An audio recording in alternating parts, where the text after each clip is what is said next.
Here we are. The time has arrived. I'd like to welcome everyone to Genuine Credit and Real Estate Secrets, what they don't teach you in school. We'd like to thank everyone for attending our first workshop. We're partnering with the Free Library of Philadelphia. And in lieu of the current strike, we're doing the workshop here on Zoom. However, next month, Saturday, August 2nd, 2025, we hope to be in person at the Cobbs Creek branch location. Now, we have some class expectations and a few house rules that we like to review before we get into the meat of the program. And if we can have our class expectations slide, there we go. So we know that there's going to be a lot of information, so many are going to likely have questions. Please feel free to enter your questions into the chat. They will go directly to our various moderators. You may also raise your hand and the moderators will give you permission to unmute so that you can ask your questions live. We ask that you please don't take any photos of anyone. You may take photos of the slides, however. The program is being recorded and it will be available after the completion of the workshop. Since the program is being recorded, please refrain from sharing any personal information such as financial details, proper names of individuals. If you have a personal situation to discuss, you can do so after the workshop in one of the breakout rooms that we're going to create for that purpose. Last but not least, we'd like to ask everyone to please be considerate of your decorum by monitoring your surroundings and what is on the screen. Now, when you were in school, it's likely that you had a pop quiz.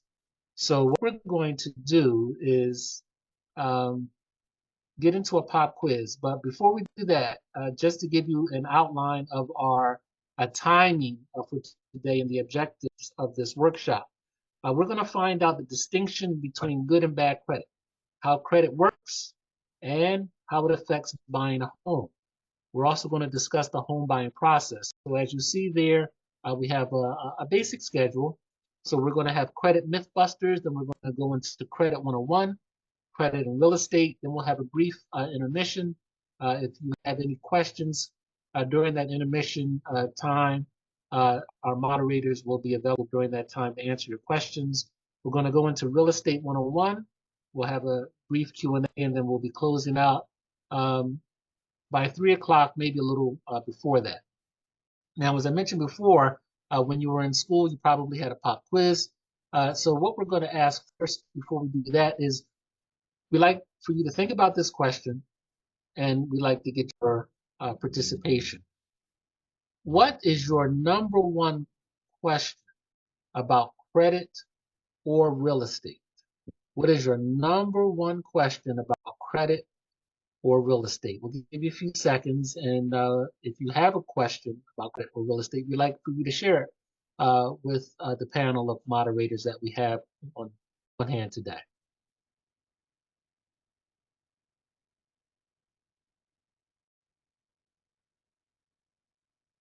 Nobody has any questions.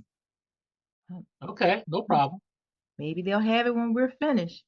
Yes, yes. So we'd like for everyone, if questions do come up in your mind during the course of the presentation, again, you can enter them into the chat. You can raise your hand and we'll try to get you an answer we for have that. we have a hand raised. Okay, Mr. Lewis, Kevin Lewis.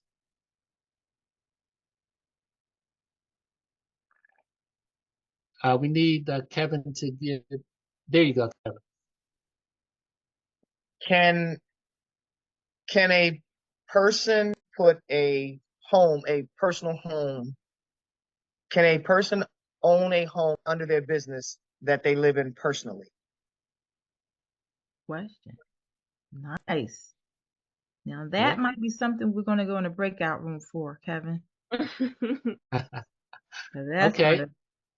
And we have another one, Ms. Fitzgerald, Chantel.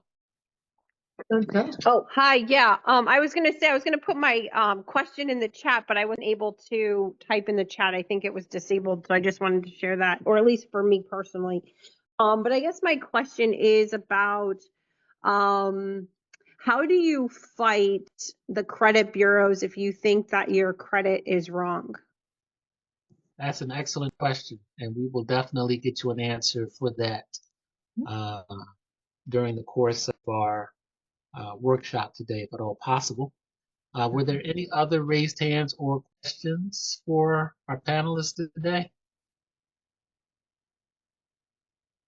Okay. So we want to thank both Mr. Lewis and Ms. Fitzgerald for your questions. By the way, your hands are still up, and if you have another question, we'd be happy to entertain them. If not, okay. So we promised you the pop quiz. So let's see how much you already know about credit. And we'd like to turn the mic over to Amber Bridgeford, who will get us into our credit myth busters. Hello. We are going to test how much you already know about credit. We have a few true or false questions, and anyone can answer them as long as you don't own a credit counseling business.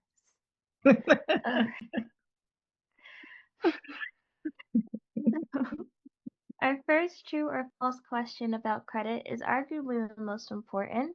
True or false? Payment history is the most important factor regarding your credit.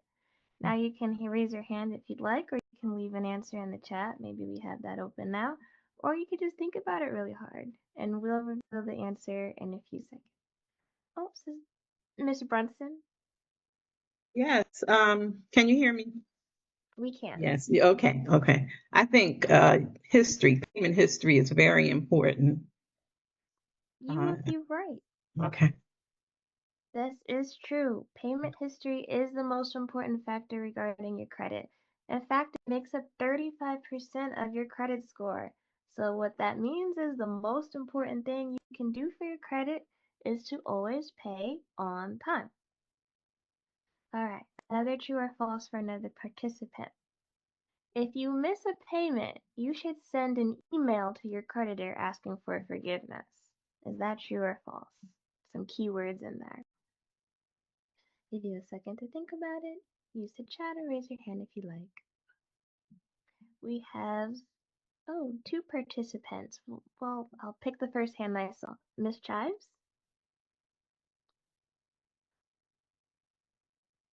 False.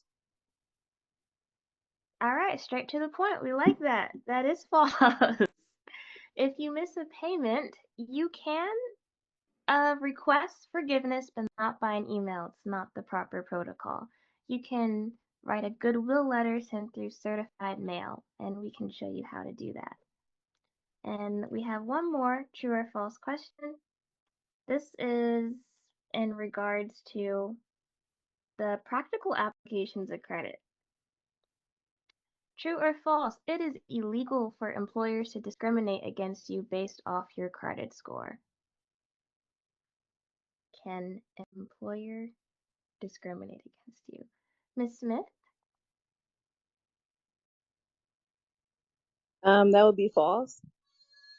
That's correct. We had 3 out of 3 today. It is not illegal for employers to discriminate against you based off your credit score. They can't use race, sex, religion, ethnicity, but they can use your credit score. So the importance of maintaining a good score is displayed there. And that's all I have to present. I'd like to thank you all for your participation. A+ for everyone. And I'm going to invite our first official speaker, Mrs. Abigail Bridgeford, Broker of Record for Genuine Property Solutions Real Estate, to this virtual stage. Wow. This audience that we have here knows a lot more about credit and or real estate than I had thought. So we're going to have a good time. Thank you, everyone. So for those who do not know who I am, my name is Abigail Bridgeford. I am the broker of record for Genuine Property Solutions Real Estate. For the past 22 years, we have worked in the Philadelphia Cobbs Creek Park community. And a lot of this information, particularly that of the credit space, has been provided and collaborated with Mr. Kevin Lewis, who is the CEO of Promethean Credit Counseling. He is with us today. So we have him as an additional valuable resource for anything about credit. He knows it inside out. and you will be able to have conversations with him personally. That's what this workshop is about. We have, as mentioned, breakout rooms later on that will allow persons to have more in-depth conversations or address questions or concerns that we may not be able to address in this segment.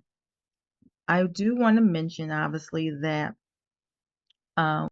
we're here for 2 hours. We did have an intermission, but for the sake of time and also respect of your time, we put the intermission to the end so that we can spend as much time with each and every one of you as possible. So we won't have an intermission. We'll just work straight through so that we can provide this information for you in a timely fashion. So, but if you need to get up and stretch your legs, get something to drink or whatever, you're welcome to do so. Okay? So we're going to talk a little bit about what our objective is because we need to know why we are here.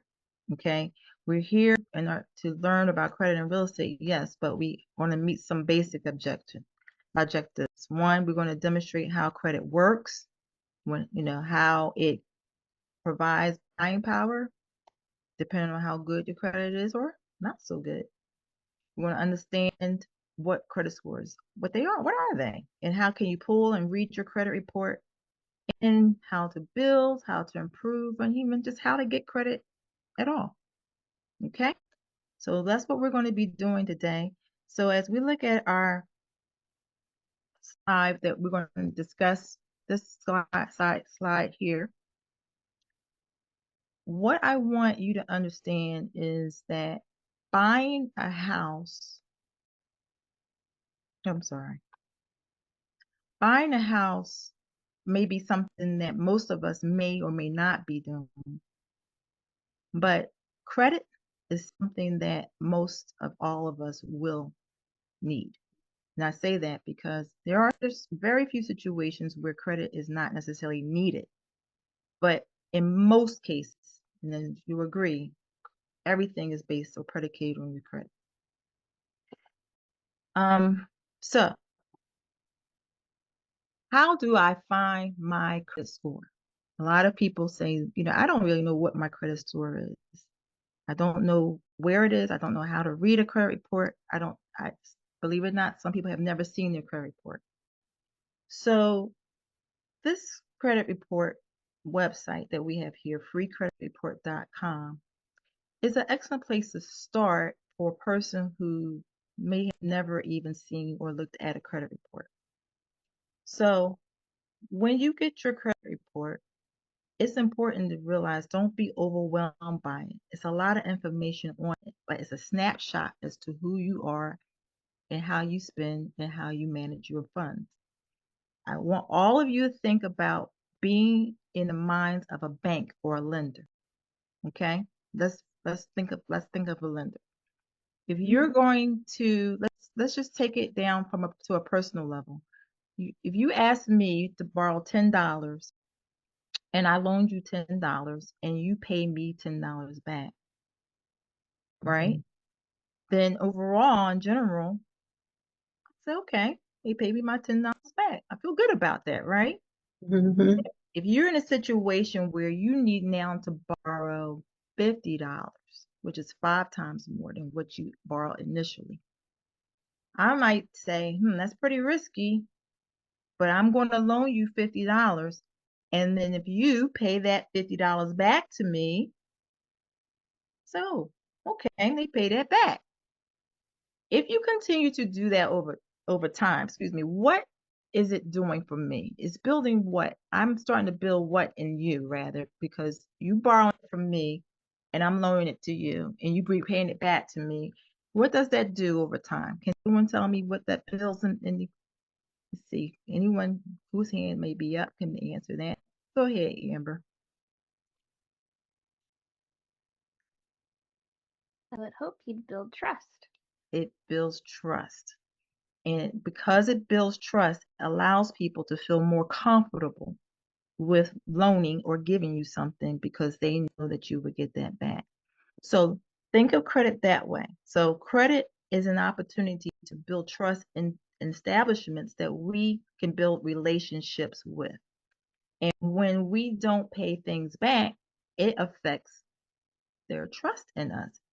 And then therefore we become, quote unquote, a risk. So our information here is going to vary from some very elementary or basic things to more complex things, because we have a variety of those in attendance in our audience. So just bear with us here, because we're going to be getting into a lot of information. So some people just don't even know, because we may have some that graduated from high school. They may not even know what credit is. What is it? Well, it's defined as they having the ability to get goods or services based on trust, and that the payment will be made in the future. So now that we talked about building trust and getting our credit report and having a resource to get our credit report, you have to remember, on that credit report, there are going to be major credit agencies who are wanting or getting information about how trustworthy you are. And so therefore, we have what's called the FICO score, which is the Fair Isaac Corporation, which they report to the major bureaus, which are Experian, Equifax, and TransUnion. So it's very likely that you may have a creditor that reports to 1, 2, or perhaps all 3. So therefore, you will find that your credit score can be one way with, let's say, Experian, but lower with Equifax, maybe higher with TransUnion, because all the credit bureaus are not reported to evenly. You'll also find sometimes when you pull your credit report, you'll see one credit company or one of the credit on your credit report, you'll see it may have your car loan and your house payment, but then the other one only has your maybe a cable bill or something. Because people at these institutions can be selective about whom they would like to report their information to. That's why your credit score is not going to always be the same across the board. Okay? So now we mentioned freecreditreport.com. However, if you're a person who likes different applications, then you can also use Credit Karma, you use Credit Sesame. Of course, we're not sponsors for any of these, but these are just free resources that people can utilize to start finding out information about your credit report. We need to know where we can go and what we can see. And I'm going to encourage everyone who are in attendance, you should be looking at your credit report very frequently. Many people go years without looking at their credit report, and we're going to discuss a little bit later why this is so important. Don't wait to be surprised when you're ready to buy something or apply for something and then be told that you have a lot of things that's on your credit report. Okay? So at this moment, do anyone have any questions? Because since our audience is a smaller audience right now, so if there's any questions, let's see if we could address those right now. Let me see and move my screen over so I can try to see, because I cannot see you all. Okay. Please, Ms. Brunson, please. Yes, Ms. Bridgeford. How often should we check our credit score? What's the recommended? Well, I won't say necessarily that's a recommended amount, and I probably would need to see if that has changed with Kevin, but I recommend people should change at least every 3 months. So let me get Kevin's viewpoint on that for us, please, because he's, like I say, does credit all day, every day. Is there a recommended amount, Kevin, that a person should check their credit score?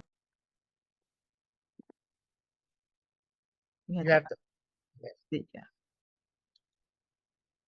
So there's no recommended amount.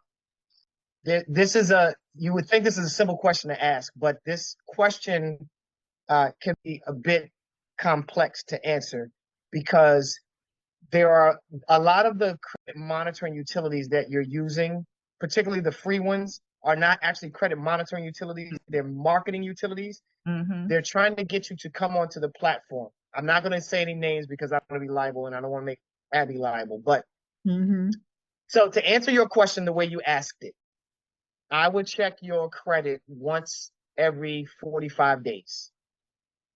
You want to make it easy, do it every 60 days, but every 45 days so you can get everything that you've done to cycle through.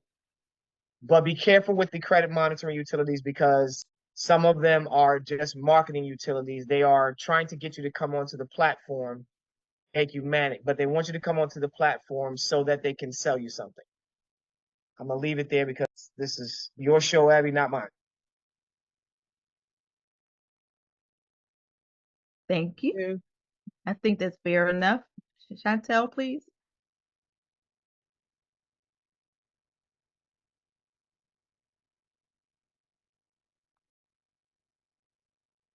Sorry, I was trying to get off mute. Yeah, my question is isn't it true that if you check your credit score, your credit will go down if it's checked too much? Well, Or just wondering the situation. Yeah, just curious right. about that. Well, it's kind of going back a little bit to what Kevin said. So these platforms where you're looking at your credit scores, they're not actual hard pulls.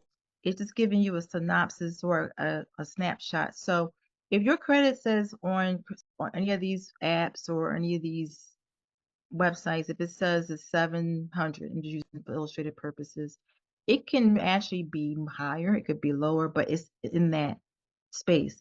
There are credit monitoring that you can put in place, cost a fee at times, or it could be even free if you do it for one credit bureau. They allow you to monitor your credit, and you would get notifications and to tell you that your credit has increased or decreased, and some of them can actually be very accurate.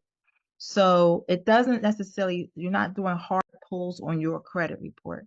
Now, we will talk about inquiries and things of that sort a little later, but overall, in general, when we're talking about monitoring your credit report, we're just looking at not so much the score in itself.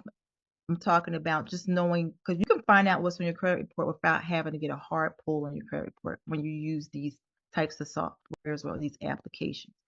And it's just good for people in general to get one good hard pull on your credit report anyway, just to have a basis to start off to know where you are. And we'll discuss that a little bit more as we get along in our program.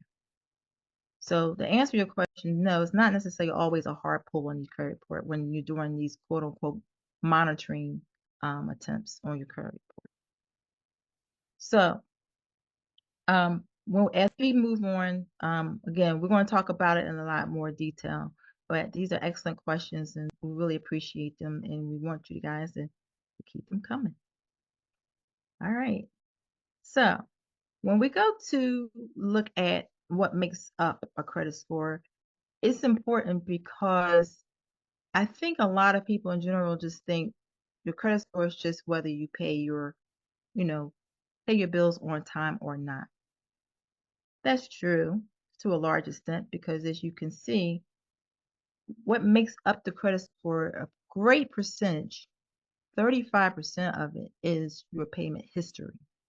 35%. So you're looking at this, and if you look at it as a pie, and if you like apple pie, you will want the 35%, right? You will want a good slice of it. So it's really important to think about paying things on time. And what I love, if you go, we'll talk about later in our segments. We have a credit and real estate today segment on this. Kevin goes into great detail about all of these segments. And so we'll talk about that a little bit later, but we can't address each and every one of them in depth today in these 2 hours, but we're going to just give you some general information and we'll keep it moving from there. So payment history, when people think about late payments, they often think, I paid it on the due date and so forth, so I'm never late. However, a lot of people don't give consideration to how they pay it and how long it takes to get where it has to go in order for it to be applied to your account. So just really want you to take in consideration, like, when your bills due a certain day or time, to make certain that you have sent the payment in a time where it can actually be properly applied. Now, I do like also to mention that, paying it early and things of those that sorts. There's different formulations that can help with your credit score. But like again, you can look at that on our YouTube channel. So it's also important to know how much you can lose just by paying something late. So I mean, you can lose like 50 points in your credit report. Now, I am going to tell you guys a personal story because we're family here, and there's those on this forum who knows that what I'm saying is so true on so many levels. I had a credit card with a company who shall remain nameless. The credit line was $4,000. I had a coupon to get something, and it came to be $5. Yeah, it was $5. Now, ironically, though, by the time I bought the product, it was free. However, the tax on the product came to $5. So I paid the tax with the credit card. Didn't think nothing of it. Never got a bill or anything for it because basically, essentially, the item was free. Do you know that credit bureau dropped my credit card, my score, down more than 50 points for that $5 late payment? Yeah. Not only did they drop my credit score down more than 50 points, but they also dropped my credit limit from $4,000 to $400 because of $5 late payment. Yeah. Yeah. So I'm just saying. And I had been with this company for a very long time, and it made me feel so terrible. I explained to them the situation. I wasn't late. I didn't owe anything. The balance was zero. It's just later on that they decided to bill me. There was a tax on the credit card, all of that. So just letting you know, it's a really big hurt piece at times when you try to attempt to buy something and it's late. They don't care in most cases, but we are going to talk about what we can do because there are some empathetic people out there. It's all about how you approach it and how you address it. And it can literally take you a very long time. Let's say, as we see in the second bullet point, maybe 2 years to even get 50 points back on your credit report for being $5 late on a payment. Just let you know. Yes, it takes a long time because now remember we talked about we have to build trust.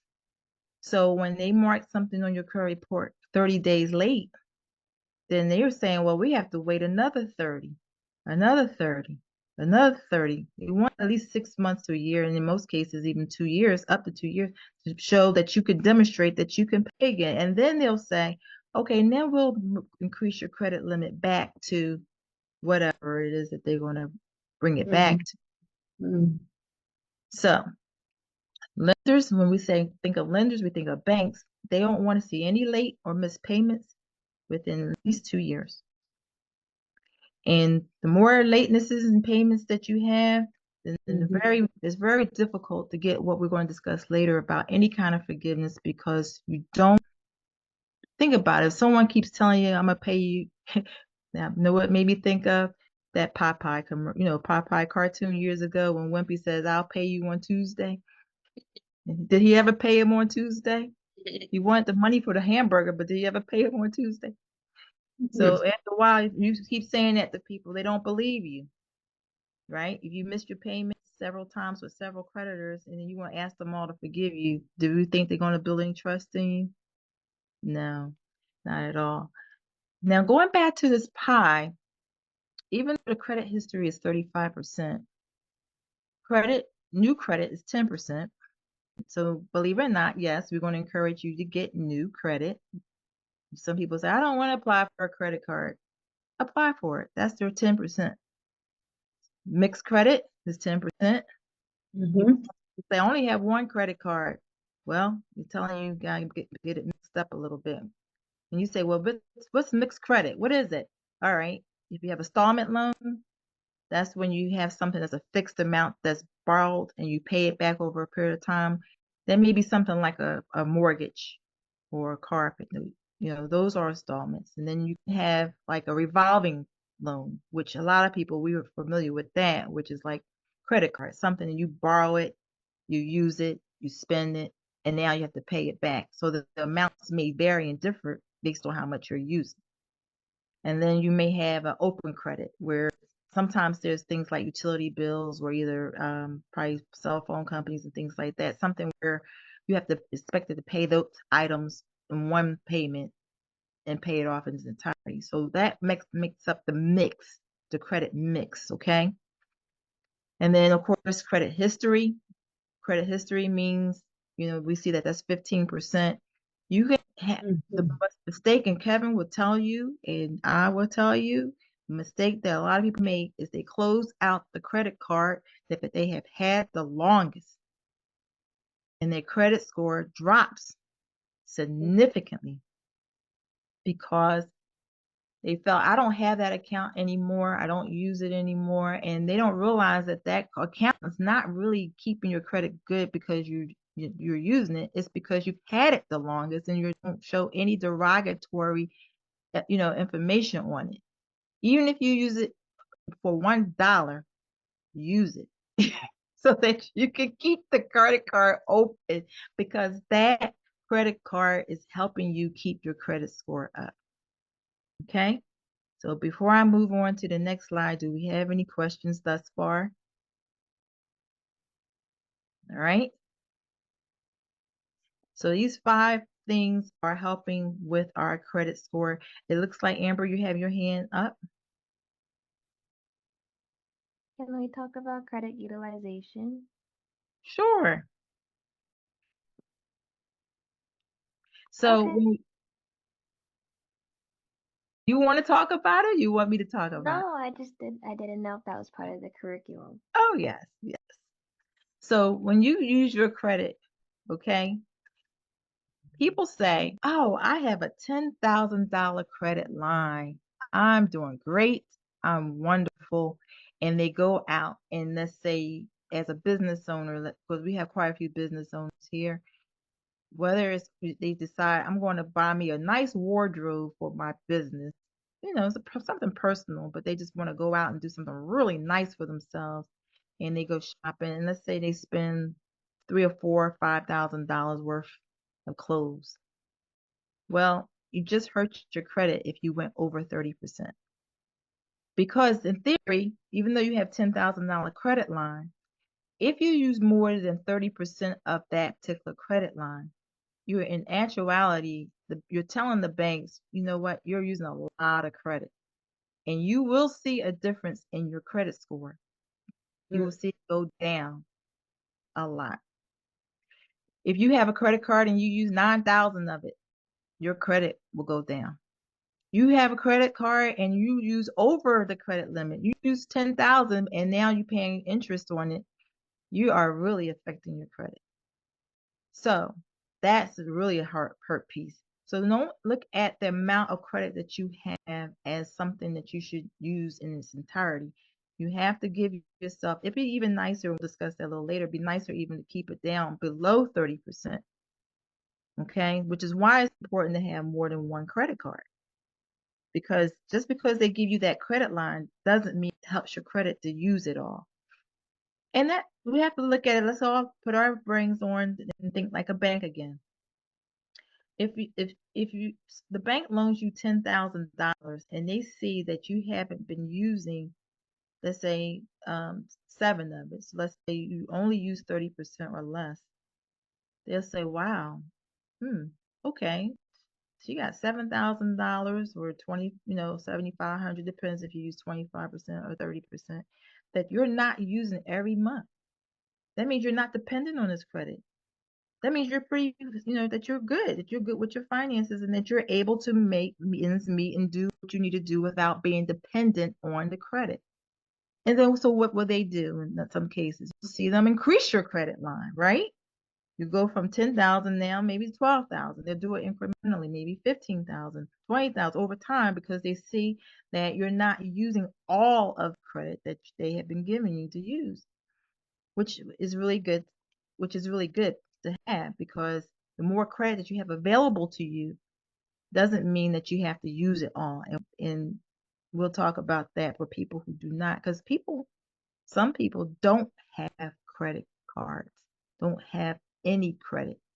So I want to ask a question myself that might not have been with the Mythbusters, but let me ask, true or false? It's good not to have any credit. It's good not to have credit. True or false? Whose hand is up?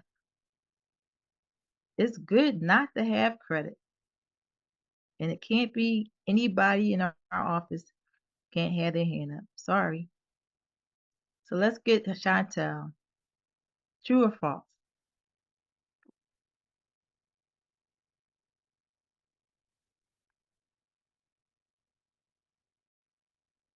Sorry, issues with the mute button. That's all I would say false.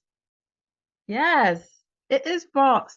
It's not good to have credit. That's a bad thing. It's almost like you don't exist. So if you're a person that says, I don't believe in credit, I don't want credit, I don't need credit, that's actually having no credit in the eyes of lenders at times is worse than having bad credit. Okay? I'm just saying, because most banks would say, well, what have you been doing?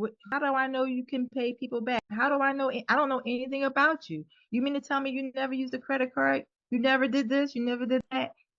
So let's ask a question. Answer. Have unmute Miss Brunson so she can ask her question. I was thinking on the same lines as Ms. Fitzgerald.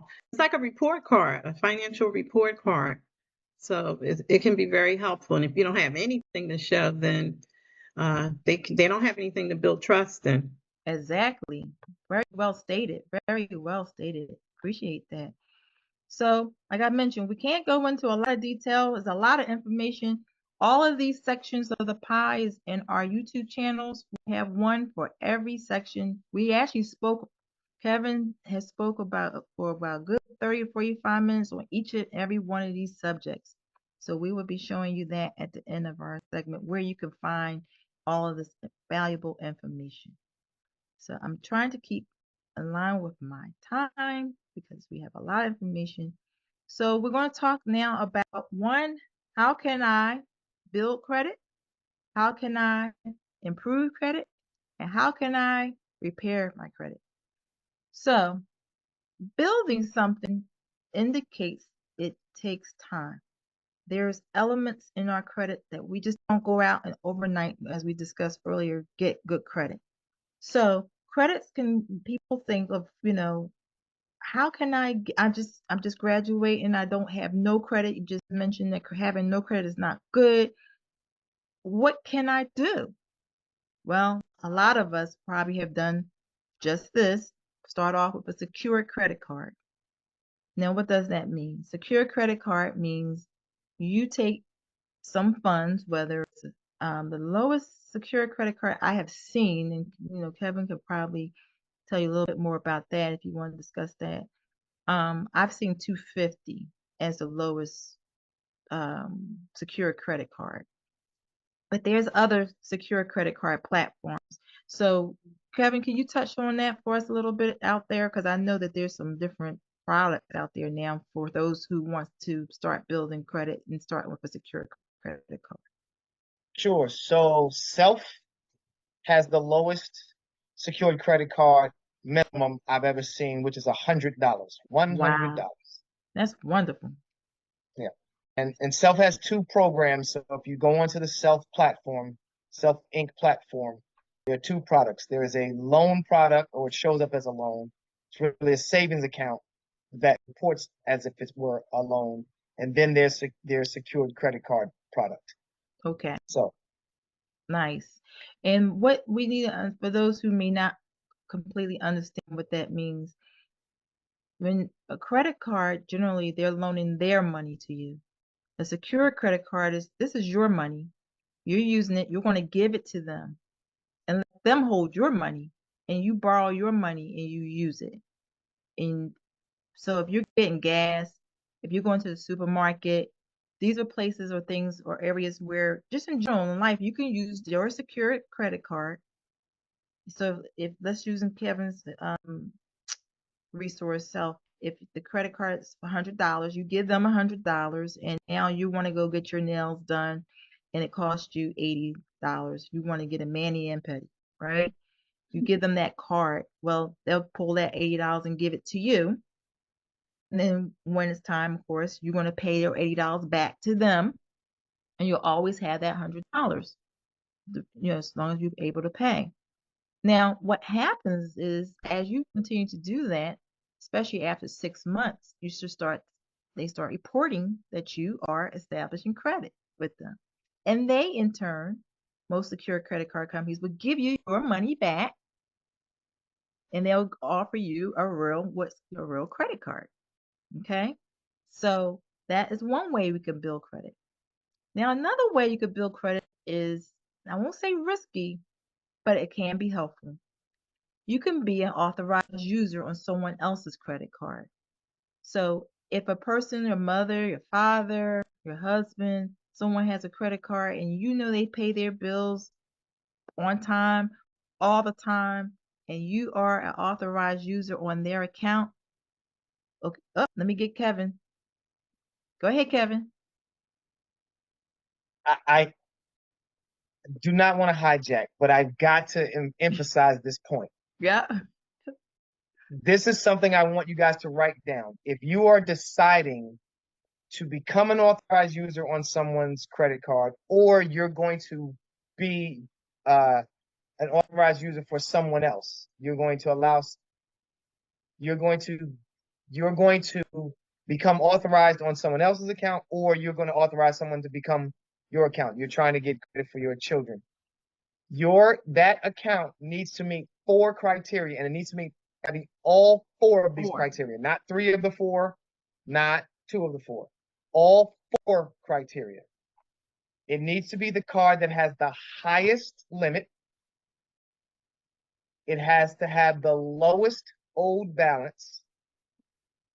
It has to have a length of credit or a credit age of 10 years or more. And it has to have no missed payments within the last 24 months. 24 months.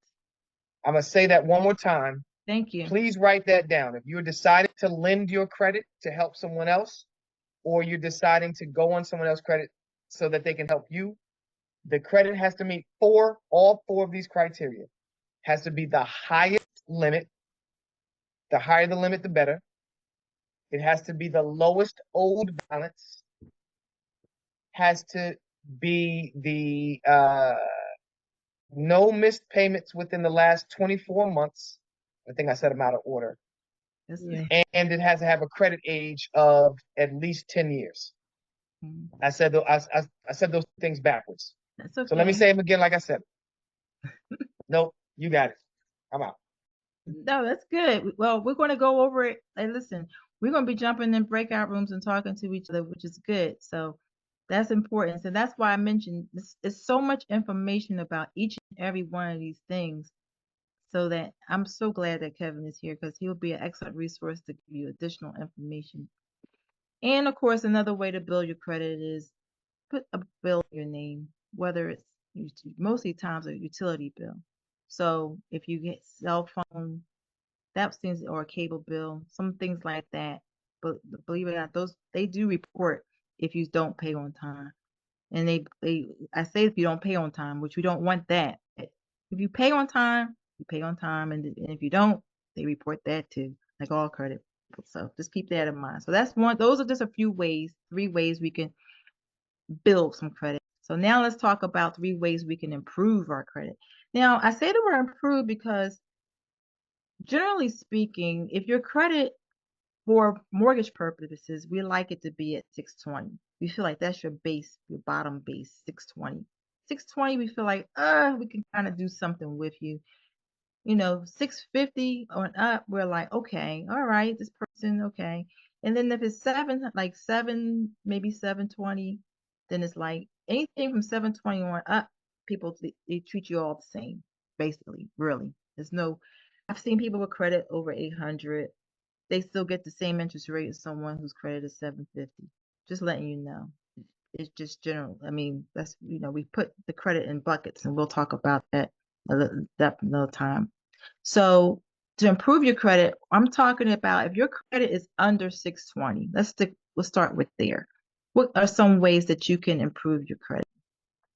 So is it possible that you can just clean up some derogatory items that's on your credit report? Now, when I say derogatory, that means negative items, things that are making your credit report lower. Now, I'll give you an example. If you're a husband and wife, one of the common mistakes that we see is husbands and wife, because they love each other so much. We just love husbands and wives, don't we? They just do everything together. They buy their cars, they buy their houses, they buy things together. And one of the things that they do oftentimes is put all the credit on both of their credit reports. Is it possible to have something on one person's credit report so that it's not weighing down the other person's credit report? So you can have, like, if you're going to get credit, sometimes one person's interest, financial situation may allow them to carry that debt on their credit report by themselves without it having to be on both husband and the wife. So that may be one way to help improve your credit. Perhaps, again, as we talked about earlier, we can look at our credit reports and see if we can add something to the mix of our credit report. Do you see that you only have a loan? Can you get yourself a revolving loan, installment loan? Can you find some way to get some other types of forms of credit in there so that you can have at least more than 3? You know, it used to be that they say just have at least 3 forms of credit, but now they're looking to basically want you to have more than 3. Try to get as much credit as you possibly can. So those are a couple ways to improve your credit. And another way to improve your credit is just maybe having to just make a couple phone calls and or as we're going to discuss next, repairing your credit, to get people to take off your credit report some of the derogatory information.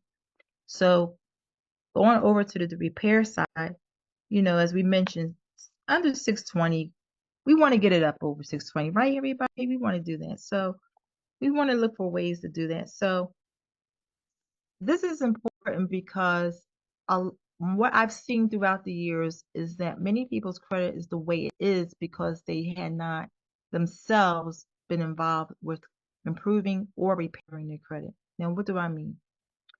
If you have filed bankruptcy, can someone tell me how long? Now, there's several kinds of bankruptcy, so I'm just going to pick one. Let's say Chapter 7. You want to know how long a Chapter 7 stays on your credit report? A Chapter 7 bankruptcy. I know I'm asking something really hard, and Kevin's not allowed to answer. All right, Chantel, how many years does a Chapter 7 bankruptcy stay on your credit report? Can someone unmute her, please? Oh, this is a guess. Is it 7 years? Oh, well, not that. That's Chapter 13. Oh, Now, Chapter 7 is 10 years. oh, 10 years. Okay. Good to know. Man, yeah. So I'm asking this question because if we were to go back 10 years, that's 2015, many people do you think that if you have something derogatory in your credit report, that just one day someone will say, you know what, it's been 10 years. Let me take this off of, Abigail Bridgewood's credit report. Do you think they just do that? No. Not in all cases, no. Now, in some cases, some things might drop off your credit report, maybe, but you don't know how many of my clients I've seen their credit report, and they have things like, let's see, then this doesn't have to be you, but just these are some situations, okay? You could have a charge off. Now, charge off is something you have a service you got, the mortgage company or the creditor wrote it off to their insurance company, they charged it off. So, but it shows on your credit report. Charge-offs are usually 7 years. Repossessions are usually 7 years. Foreclosure, you lost a home to foreclosure, that may be on your credit report for 7 years. You mentioned Chapter 7, that's 10 years. Bankruptcy Chapter 13, that's 7 years. So all of these types of foreclosures or negative things, or even a hard inquiry on your credit report could stay on your credit report for 2 years. A hard entry, a hard one. A hard inquiry. So you apply for something and they make a hard pull on your credit report. That's 2 years on your credit report. So you may have something that's on your credit report that should come off. And I even have had it. I did it one day where this was some time ago where when I was really vested in trying to clean up or repair my credit, that I called them and said, "Oh, you have reported this or that. It's been 7 years. It's been 2 years. Can you remove it?" And guess what? It's gone because that it had met the time that it's allowed for it to be on there. So, and we're going to also mention, we talked about there being goodwill letters that we can write. Kevin has an excellent goodwill letter that he can probably share with us later, or maybe in the breakout room, or we also have a copy of it. And you also can see it on his slides in our Credit and Real Estate Today segment on our YouTube channel, where you can write to your creditors in the effort to ask them to remove things that may be less than the years that we discussed. You know, had I known what my situation, as I discussed with you with the $5, perhaps if I wrote that letter, I might have been able to get that creditor to make some changes, but I don't think so. They just wasn't being nice to me. Chantel, please.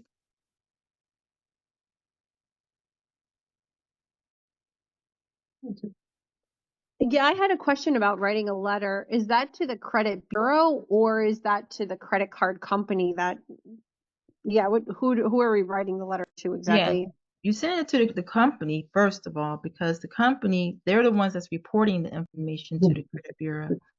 And they have a method that they use in order to make that correction to the bureaus. And again, that's something that takes a little while to explain and go into a whole lot more detail than we have right now. And again, there you go to our CARET, because our Credit and Real Estate Today, that's what we call CARET. That's on our YouTube channel where Kevin goes into a lot of detail about that. But yes, but anyone that's reporting the information to those bureaus is the ones with whom you would like to communicate with. It's an excellent question. Very nice. So now that we went over quite a bit of information, we want to now kind of transition a little bit to see how we talked a lot about credit, and we're going to see how it connects to real estate. Because when you're buying a house, people often think of, I know I have to have good credit. And we already discussed that what we're looking for as a lender, at least for mortgage purposes, is at least 620. It does not mean that you can't buy a house if your credit report is less or lower than 620. It just means we'll see how that affects you when your credit is below that. Okay, so we're going to go over just some requirements, different types of loans, and what's needed to qualify so that we can get better interest rates.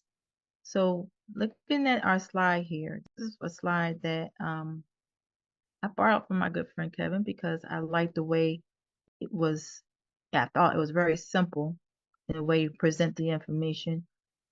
People say, well, the interest rates right now is about, let's say, 6.5, 6.25. It all depends. It's in that first time home buyer. She's around 6.5. It's not quite 7 yet. That's not bad interest rate. It really isn't. When I came in the business, the interest rates was actually like 11%. But why we have to have this conversation about the importance of having good credit or better or improving our credit, because we in general don't see how it impacts us long term.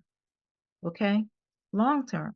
So if you have a house that you bought for $200,000 and you, let's say you have a credit score of 720 and up. Remember, I told you generally when you have in the 700s, I don't care what your credit is, your interest rate is going to be the same. You're all put in the same bucket, as it were. And if your rate is 6.089%, you're not going to pay anything additional. What I mean by additional is you're just paying your 6.89%, okay, on your home. But this is based on 30 years. You just pay your regular interest. But When the interest rate starts to get higher, the next person whose credit is not in 720, they paid $7,000 more interest on their house over that period of time. Same house, but because they haven't demonstrated to the bank as well as they would like by their interest, by their credit, they're paying more. So if you're a person whose credit, let's say, is 500 to 559, and the bank says we're going to give you this loan, they might charge you 9% interest because you're considered high risk. We don't know if we're going to get our money back. You haven't demonstrated to us that you can pay your bills on time. So you can well pay over up to $287,200 more in interest for your house because of your credit not being good. Now, when a real estate agent, if they suggest to you, let's wait, let's improve your credit, don't take offense to that.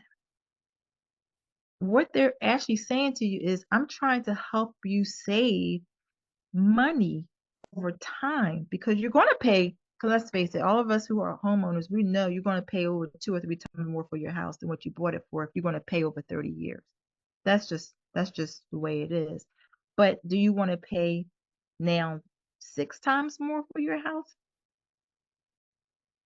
5 times more? Adding on top of your additional interest that you would have paid simply because you know, your credit wasn't good. You don't want to be anxious and say, I just want to buy a house. Think long term, please. I want you all to think long term and how this is going to affect your bottom line. So making a phone call, taking something off your credit report, getting your new credit card, all these things that can improve your credit is not just helping you right now, especially if you're looking to purchase a home, it's saving you. So let's just say, hypothetically speaking, if your credit, let's look at the top 2 lines here. I'm just going to just give you a scenario as it plays out in generational wealth. A down payment for a $200,000 house, let's say you want to put 10% down. All right, that's $20,000. All right, so you might say, well, I don't have 10%. I want to do 5%. Okay, let's do 5%. This is $10,000. If you look at the next person whose credit score is lower, the 700 to 719, that additional $7,000 cost is almost the down payment for another house. So by having better credit, you're allowing yourself to have money that you can save that can help your daughter, your son, or any other family member to have funds available to them so that they can buy a house because you're not spending the money on interest on the house that you're buying or that you own. Sometimes we're giving money away with financial decisions that we make that's not appropriate at the time. So I want to make sure you all understand it may not be feasible at the time. It doesn't mean you can't never buy a house. It just might require having to wait 6 months or even up to 2 years to get that payment history, to get our credit where it needs to be so that when the time comes, we're not just throwing money out the window first on interest on a house that where you have enough money here based on this illustration, a person who has a very low credit score, $287,200, that's enough money that you could buy another house instead of paying it as interest because you have quote unquote less than perfect credit. Are you understanding that? Just letting you know how serious this is. This is very serious, folks. Don't have pressure people no matter what you're buying. You can, even with credit cards, don't say, I'm going to take it because it's a 25% interest rate. Don't do that to yourself. That can hurt you. Shop around. Look for things or ways to be able to take advantage of lower interest rates. A lot of businesses or credit cards companies are offering 0% transfer tax and transfer balances and things of that sort. Anything that you could do to consolidate and to allow yourself to have lower monthly payments. Okay? So, if at this point in time, I am a few minutes beyond where I'm supposed to be, but are there any additional questions on the credit report aspect and how it affects you purchasing a home? Okay, I don't see any hands, which tells me that I have done a great job in answering all your questions. Thank you. So at this time, I'd like to turn the floor over to our real estate agent, who is going to discuss with you Real Estate 101, Miss Rashana Latson. Sorry. Oh, okay, I'm unmuted. I'm unmuted now. So hi, everybody, and thank you for joining our workshop. My name is Rashana Latson, and I am one of the realtors here at Genuine Property Solutions Real Estate. I've been a realtor for a little over 3 years now, and so I'll share a little bit of my background.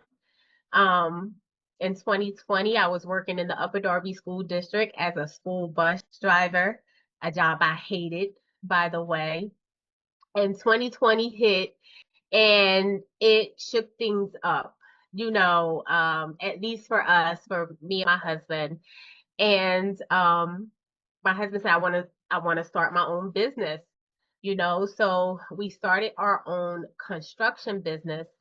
And without having any knowledge of how to run a company, I had to do a lot of research.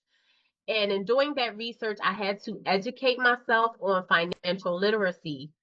And the more I learned about finances, the more I discovered the gap between what I knew and what I did not know. But this gap in my knowledge, it kind of fueled me, right?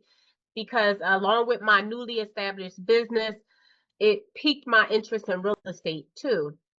And so that's when I got into the real estate industry at the end of 2021, building wealth through real estate, learning about real estate assets and things like that. And so now I entered into the real estate market when there was a historical market shift, the worst time ever to become an agent.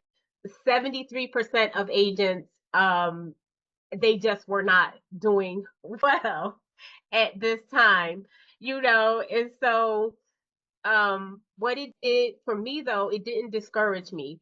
It just kind of made me shift and start thinking about not selling houses, but how I could actually help people. So I turned my ear to the streets and I just started to listen. And so, the more I listened, I realized how I could help people. And so this is what my segment is going to address. It's going to address some of the things that people are talking about. So just like the title of our workshop states, this is a real estate secrets, what they don't teach you in school. And so we're going to be discussing renting versus buying, pros and cons, pre-qualification versus pre-approval. What does that mean? What are the steps to home ownership and working with an agent? So my question to the audience is, what did you learn? If you learned anything about real estate, what did you learn in school about real estate? Anybody? Any questions? Any takers? Chantel?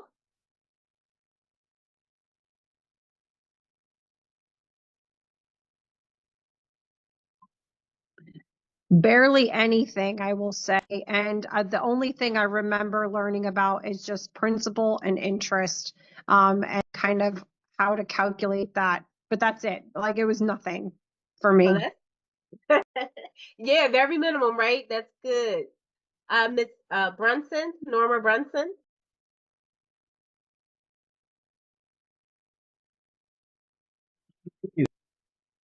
What did you say? Can you repeat that? Yes. Mhm. I was just trying to unmute.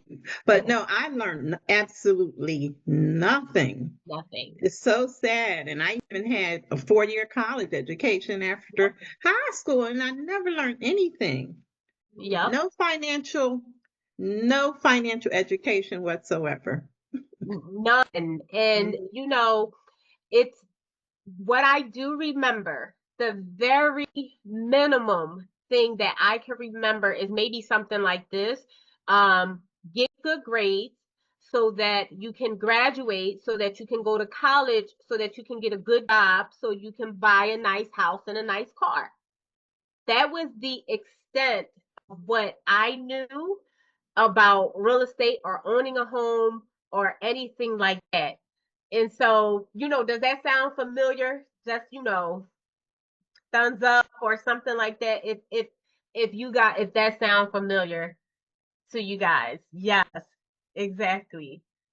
So, so to get started, I want to just do a little bit of comparing, right? I want to start with comparing buying versus renting. And you know, we're going to play a little game. So I'll wait for Amber to bring this up. Okay, let's play a little game, if you will, entertain me, because this is the way my brain works, you know. And we're going to do a Family Feud style. So we're going to have the pros of buying and renting versus the cons of buying and renting. And we're going to, you know, do a Family Feud style. So top 3 answers are on the board for buying, right? So what are 3 pros to buying? Can somebody give me one? Chantel. It builds equity in your home, or you could build equity. Absolutely. So that would be, that could, I guess, go under, if you don't mind. Oh, okay.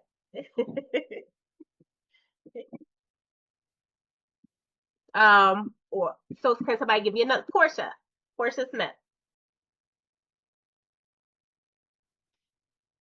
It could be cheaper to own a home to pay that tax every, yearly than rent, especially the increase with rent every year. Yep. So it goes along with what Chantel said, and we can kind of hit number 3 of the pros. It kind of can build generational wealth, because that wealth, that equity that you're putting into your home, tax savings, you're saving that money in your pocket. Can I have John McLennan, please? Hey, how are you? Just ownership. I was going to tap on into that for sure. Mm-hmm. Yes. Total control of your space. Absolutely. You know, so that means that if you want to, you know, paint your walls, Pepto-Bismol pink, which by the way was the color of my walls when I bought my house, you can absolutely do that. If you want to put wall-to-wall carpet in your house and on your walls, you can do that, right? Whereas there are stipulations to renting. So top 3 pros of renting, because again, we're not here to tell you which one is good for you. That's a decision that each individual has to make, but we are here to give you information and help you weigh the cost. So the top pros of renting are on the board. Can I get a pro for renting? Portia. So when it comes to fixing something, if a hot water goes out, you don't have to worry about, the cost of that, out of pocket costs. You have, Yeah. The leasing office to take care of that. Absolutely. Less maintenance and repair costs. Can I get another pro to renting? No takers? Okay, so here's one. Oh, Amber. If you want to see what living in West Philly is like, but you're a little scared because sometimes the city workers go on strike and stuff, you can just stay here for a few months and see if you like it. Yes, Amber. So you can test an area without committing. I actually had a client at one point where she was moving in from out of town. She knew absolutely nothing about Philadelphia. So she didn't know where to move, so she preferred to rent, or my client preferred to rent instead of buy at the moment because she didn't even have an idea of where to rent. Um, Another pro of renting.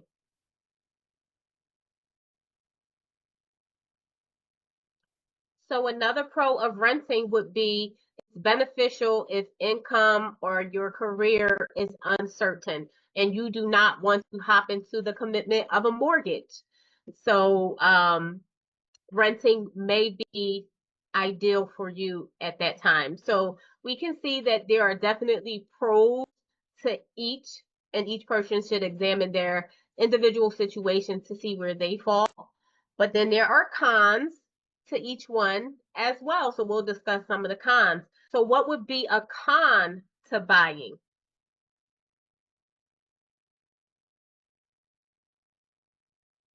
So a con to buying might be the lack of moving flexibility.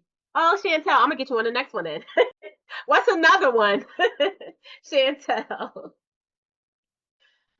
I would say maybe, yeah, I would say maybe the taxes, and you are responsible for, all of the maintenance. So it's Yep. going to be extra money in terms of having to take care of plumbing or whatever issues that come up.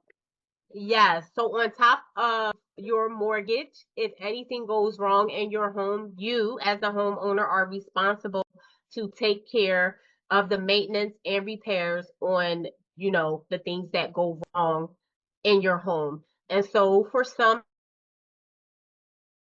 individuals that may con, they don't want to pay a mortgage or and repairs. They'd rather have someone come out to fix that.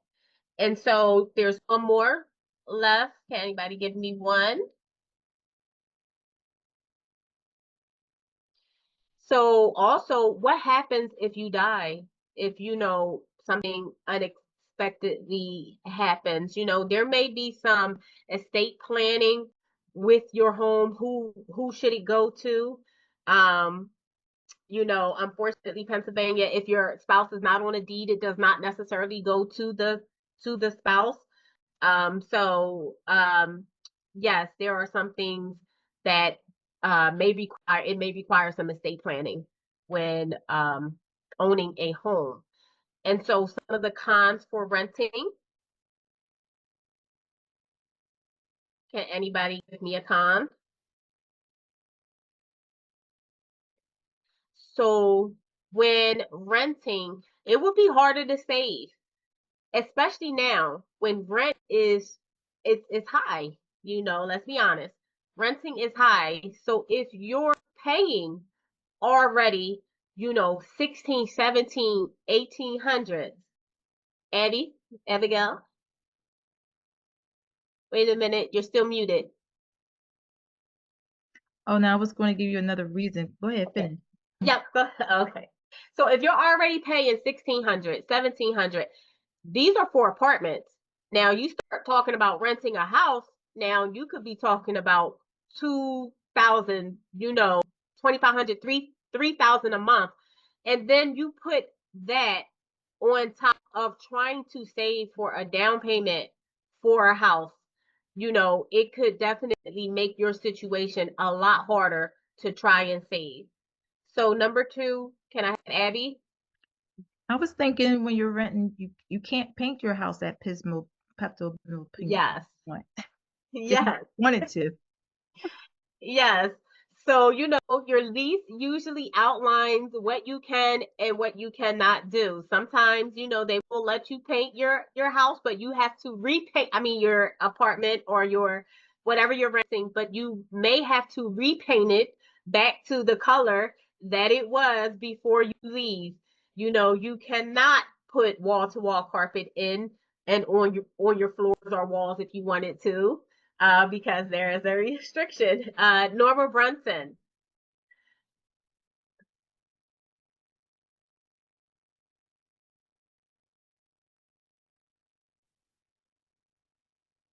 Issue with renting a con is a lot of times, well, we know it's happening a lot now.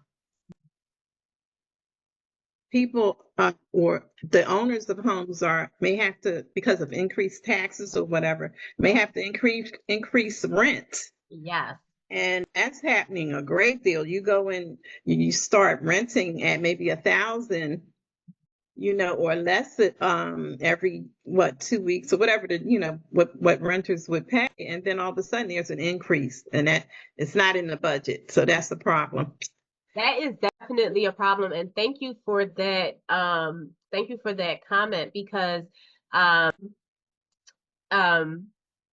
just going to put up number 3. You may have restrictions on rent or pets. If you are renting something, may not allow pets. But to add on to your comment, Ms. Brunson, you may, I did a little bit of math, because you have to live somewhere. So if you're not still living with, your parents, and they're letting you stay for free, because they may even require you to pay rent if you want to stay with them. You're paying rent somewhere, you're paying something. And so I just took a number. I took $1,600 a month. And let's just say you have to pay that $1,600 in 12 months. Do you know how much you would have paid on, the property or the place where you're renting? 12 months. I see some people have calculators, so I'm gonna wait a minute. What you got, Amber? $19,200. That is if you're paying $1,600. Some people may pay a little less, some people may pay more, but that's for 12 months. Now you take that 12 months and you you multiply that by 5 years. You stayed there 5 years, or you've been paying that particular amount for 5 years. How much is that?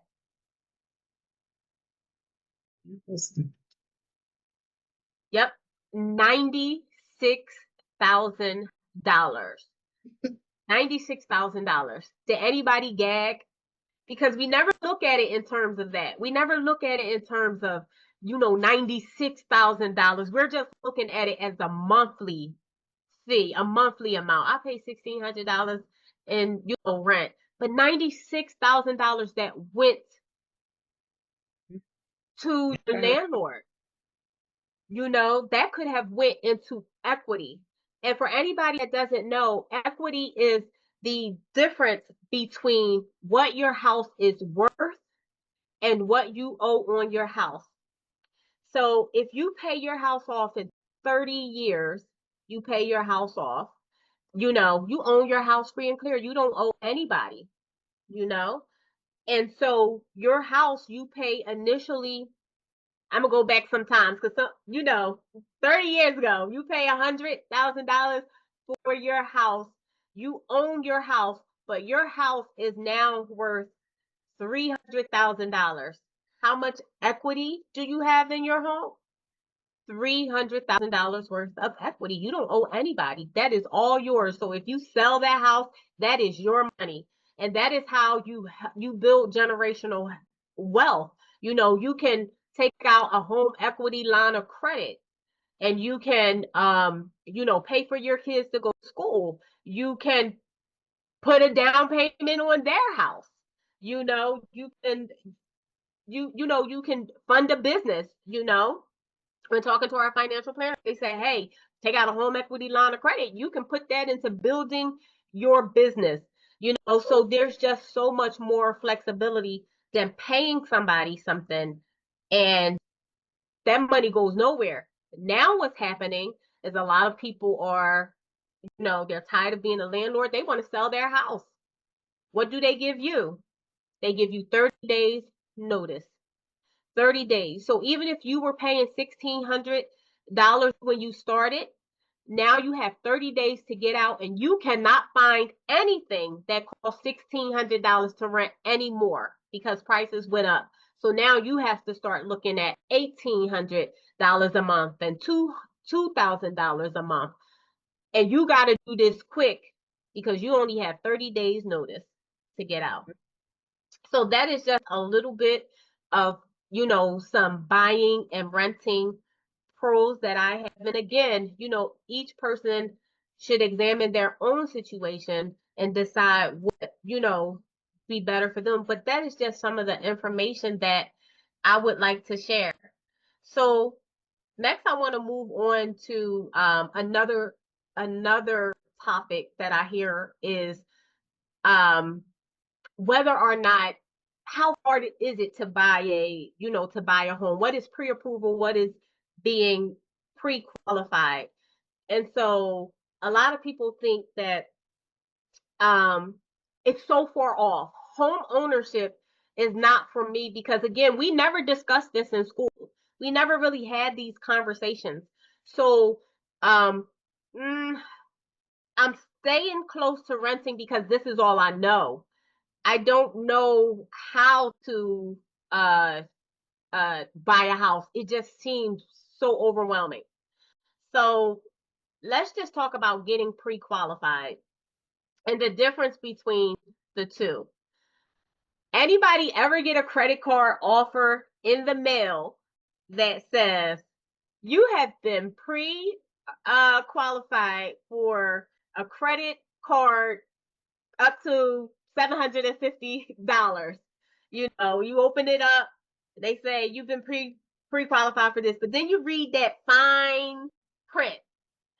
You know, you read that fine little print, and what does it say? It says based on information we pull from the credit, but you have to you have to go through this process in order to get pre-approved.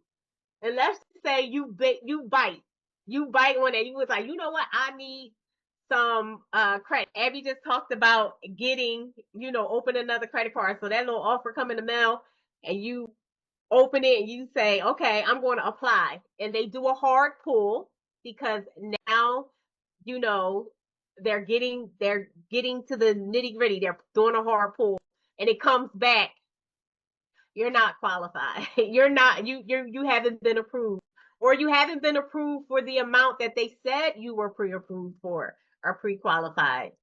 So that's kind of the difference. Pre-qualified in simple terms means that based on information, you may be able to buy a house. So let me give an example. How many people have a job? You can raise your hand silently, whatever. How many people have a job? And I'm going to go down to the basic, a very low number.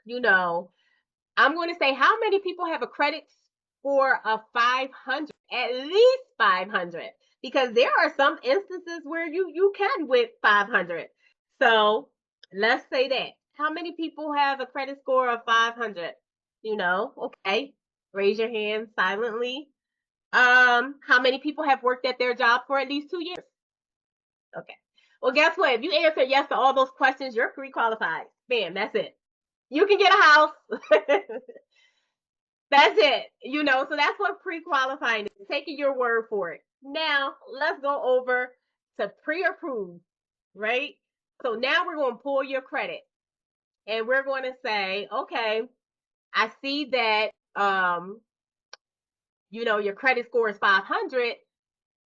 If we were to qualify you for this, you need this, that, and the other. You need $100,000 in the bank. You need all these assets. You need, your arm. We need your arm and your leg as well.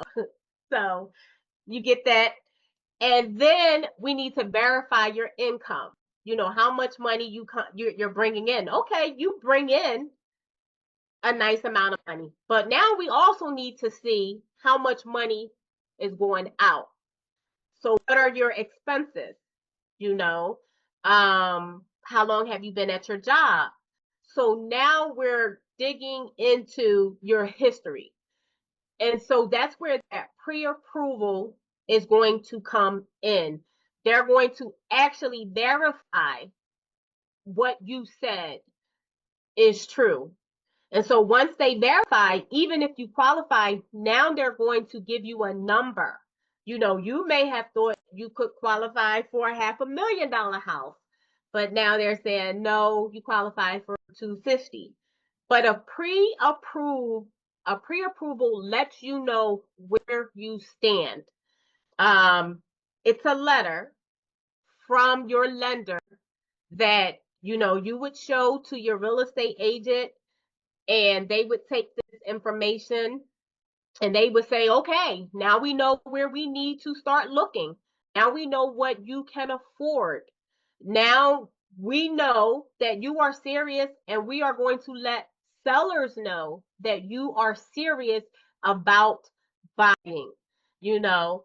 And this is real important to me, because let's just take a moment and if we're a buyer, let's put ourselves in a seller's position. We want to sell our house because we want our equity from our home. We, you know, bought our house at $100,000. We have $300,000 worth of equity in our home, and we want to sell it, and we want our equity. And so, do you want people to come into your home window shopping? You know, they're just walking in and they're like, oh, I like the way they, you know, those curtains hanging up, or I like, or it makes me think of Tiffany Haddish when she's like, ooh, this is nice. You know, it don't smell like roaches or nothing, you know. So you want people to come into your home just to walk around, getting, decorating ideas, or just to be nosy. No, you want somebody that's serious. I want my money, and I want it now, and I want to, get out and on to my next moves. And so that pre-approved is going to give you that. It's going to let the sellers know you are serious, and you can make a serious offer on the property. And so that is why that is important. And that is the difference between being pre-qualified and being pre-approved. Do I have any questions? Anybody has any question right now? No? Okay, great. So just to sum it up, pre-qualifying for a mortgage means a loan provider has stated you are likely to be able to purchase a home based on statements that you made about your finances and credit. Pre-approval is a much stronger indication of your ability to buy a home. Abby, you have any questions or comments for me? I just want to mention that this is such great information, Rashana, and that our office, we have a licensed mortgage originator, which is myself. So we are licensed with East Coast Mortgage and Financial Services. So if you would like to get pre-approved or even pre-qualified, you can also contact us for that. Yep. Yes, and I would like to add to Abby, along with East Coast Mortgage, they are a marketplace, if I'm correct, right? Meaning that they will try to look for lenders out there based on your situation, So if one lender says no, they don't meet our qualifications or criteria, then they will search other lenders. So, that is a good thing about East Coast Mortgage. So moving on to the next slide, Amber. The steps to home ownership. So the first thing that you want to do is, of course, check your credit score. If you don't know where to start, working on your credit is going to do wonders. It's the biggest thing you could do for yourself in steps to home ownership. So working on your credit, knowing where your credit stands, if there's nothing else that you know, could do, it seems overwhelming, just starting here, just starting at that point. And of course, we would like to see your credit as real estate agents at about a 620, because that, it just helps you, it puts you in a good position. You know, it's not the worst position, it's not the best position, it's a good position, it's a good starting position. So 620 is what we're aiming for as real estate agents when we're saying, okay, look for your credit. You know, of course, each lender is going to have their criteria. You talk to them, but you know, 620 is a good starting point if you don't know where you need to be. Then you need to choose a lender to get pre-approved. And as Abby stated, she is a licensed mortgage broker agent. Right. So, and who she works for, East Coast Mortgage Company, they are a marketplace. So they are going to try to find you a match. They are going to do their hard, and I've seen it. They work hard trying to find a match. Somebody's going, you know, you can go in there, I'm leaving with something. And just, I'm leaving with something. So once you contact Abby, you know, leave with something. And then hire Genuine Property Solutions Real Estate. I've been with this brokerage for 3 years, but Abby has been in the game for nearly 3 decades. She is awesome. Even as a new agent, she is right there by my side, you know, guiding me. So I'm not alone. We work together. Everybody in the office is just amazing. We're a family, you know, and we really take our clients seriously, and try and walk a mile in their shoes, because you know it's tough. It's tough, but it's going to be the biggest purchase you ever made. So it's tough. You want people, as the name say, genuine people. I know how this is. I know what it takes, you know. So, yes, Genuine Property Solutions Real Estate is just, you know, phenomenal. Search for home. Once you get that pre-approval and you get your real estate agent, you're going to search for homes. Now you go looking. Now you go see, you know, all of the flipped houses and, you know, and everything that's out there on the market. The fun part and also the emotional roller coaster part of it, which is why you need a real estate agent, because we do more than sell houses. We listen to you, you know, be like, I did not know, you know, these houses on the market look like this. You know, we're like, yeah, that's the market, you know, but we're going to get strategic. And so don't worry about it. We got you. So after you search for your home, you find your home, you put your offer in, your offer is accepted. You go through your inspection period, all that stuff. You want to get you're going to go get your home appraisal and your inspection, you know, all that stuff is good. You find out you did, because, you know, we're expert negotiators here, that you actually put in an offer for the house and your appraisal came back good. You didn't put your offer in too high, because, you know, no, we watched the market closely. And so that appraisal came in just right. We negotiated what we needed to negotiate for your inspection. Everything's good. And now we got our settlement date, mortgage commitment. We're about to go to closing. We're going to do a final walkthrough to make sure that everything, the house is being left as, you know, we wanted it left in the agreement of sale. We're going to do that final walkthrough so that we don't have any issues when we go to closing. Now we're going to closing on your new home. You're getting your keys, and now you can paint your house Pepto Bismol pink. if you like to. And put that wall-to-wall carpet on the floor and the walls if you want to. And so that is the steps to buying a home, broken down, of course. But yeah, it's really that simple, I guess, when you look at it in steps. And so can I have the next slide, Amber?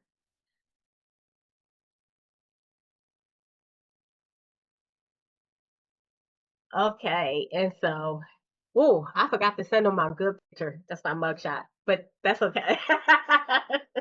That's okay. That is the day that I was hired at Genuine Property. I came to Genuine Property Solutions Real Estate, and I was, happy nonetheless. But what is an agent? A real estate agent is a licensed fiduciary who helps people buy. And that term fiduciary means I am legally obligated to work in your best interest. Legally obligated to do so. So I help people buy, sell, or rent properties while providing guidance and assistance throughout the process. So do you need an agent? Any takers on that? Do you need an agent?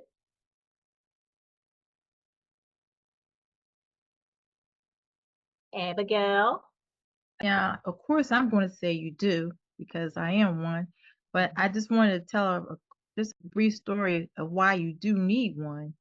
Um, and I told a story before, but those people who want to sell their houses on their own, when they do that, this person sold their house, let's just say for $200,000. So they thought they could sell it on their own. They didn't want a real estate agent to sell their home, and it ended up that the house actually was worth $250,000. So the seller was out like $50,000 because they didn't want to pay a commission. And so even if they had paid the commission, they would have still gotten more than just what they walked away with. So a real estate agent, since we are a fiduciary, we're going to look out for your best interests, not our own pockets. So that's one of the reasons why you will want to get a licensed professional. Yes. And I'm going to say, I'm going to play a little devil's advocate. So I'm going to say, no, you do not need to hire a real estate agent, but should you? It's the same thing that we may have heard. You can represent yourself in a court of law, in a court of law, right? So do you have to have an attorney? You don't have to. However, is it in your best interest to have an attorney? Probably, depending on the case, the market. And it's the same thing when you go out into to the market. A lot of times I get people who ask me a question and they say, how is the real estate market? And that question it's a loaded question because the real estate market is broad and it's narrow. So think of it like this, as in comparison to the weather. The weather over the country in the past few years has been funny. It's been a little funny everywhere. Texas is getting ice. It took us forever to get into summer. We're in June. We're just starting to get hot weather. And we went from winter to summer. We didn't even have a spring. So worldwide, the weather is funny. However, if you're planning a picnic, and you want to go out to the park, then you want to know what the weather is going to be like on this day in the area that the park is located. So, if you're going down to the park, you want to know if it's going to rain here in Philadelphia, or, if it's going to rain in, Upper Darby or the Northeast or over in Jersey. Where is it going to rain? Because that's where you plan on spending your time outdoors. And so what's happening down in Florida is, doesn't really concern you on this particular day. And that's what the real estate market is. So as agents, we watch the real estate market. By watching the real estate market, we know how aggressive or not aggressive we need to be when going in with our offers. And so we position you to win these offers. Anybody ever heard of these bidding wars that was going on back in like 2022? You know, there were bidding wars, and it was just it was a mess. Well, how do you know? You kind of have insight before you go into a situation whether or not you're more likely to enter into a bidding war. And how do you do that? You're watching the market. As real estate agents, that's what we do. Our life is real estate. So then we can negotiate. We can prepare you to position you to get these deals, you know. So do you need to hire? Do you have to hire an agent? No. Should you? Yes. Yes, you should. And so you can call us. Here's our number. And I think a recording of this will be sent to you guys afterwards. You can visit our About Us section on our website. You can select an agent to interview. You can ask for references. You can check reviews. You can sign the consumer notice. And I'll just give a brief description of what this consumer notice is. This consumer notice is a document. It's not a contract, but it lets you know how you'll be represented. If you are a buyer, then how will I represent you as an agent? What will our relationship look like? If you are a seller, how will I represent you? What does that relationship look like, and what are my obligations? And so it's not a contract, but it just lets you understand that if we have no relationship, if we do not sign a contract, I do not have any obligation to you. So it's just a transparent document that lets you know how I can represent you and what that looks like.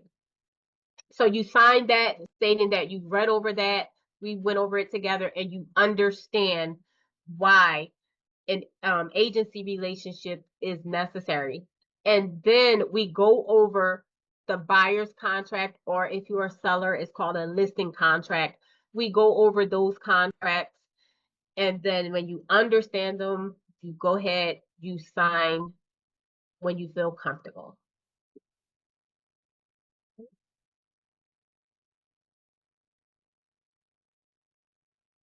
And next slide.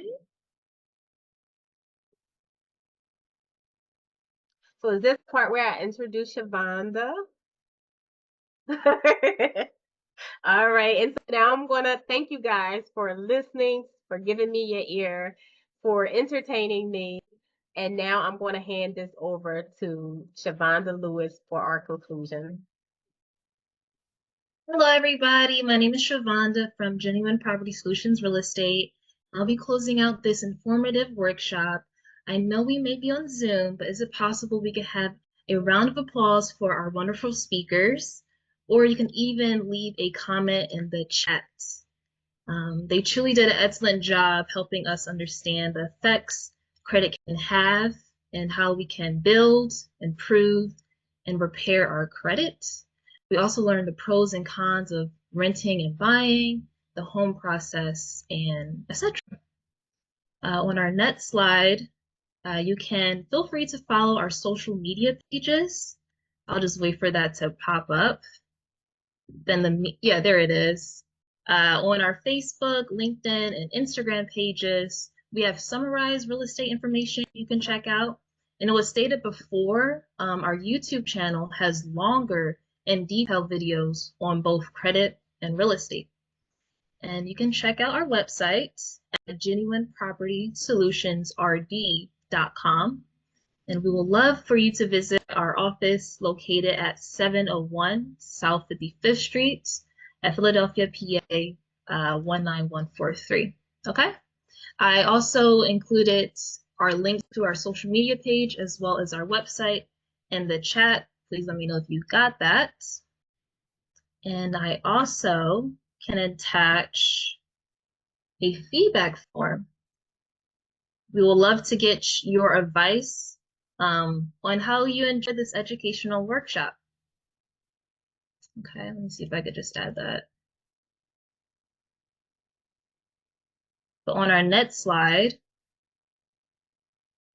we also want to thank Kevin Lewis from Prometheum Credit Counseling. We can't thank him enough, but we appreciate his expertise, and you can see his information is there for you if you need help with credit. And we also want to thank all that attended today. And even though we didn't have this event at the library, we are happy to announce that our next workshop events will be on Saturday, August the 2nd at 1 to 3 p.m. And there also will be another one Saturday, September the 6th, 1 to 3 p.m. Hopefully we can have it at the library, which is located at 5800 of Cobbs Creek Parkway at Philadelphia, PA, 19143. So if you know anybody that you'll think that could benefit from our workshops, please feel free to invite them. And again, there will be breakout rooms for you to join if you want to speak more with an agent.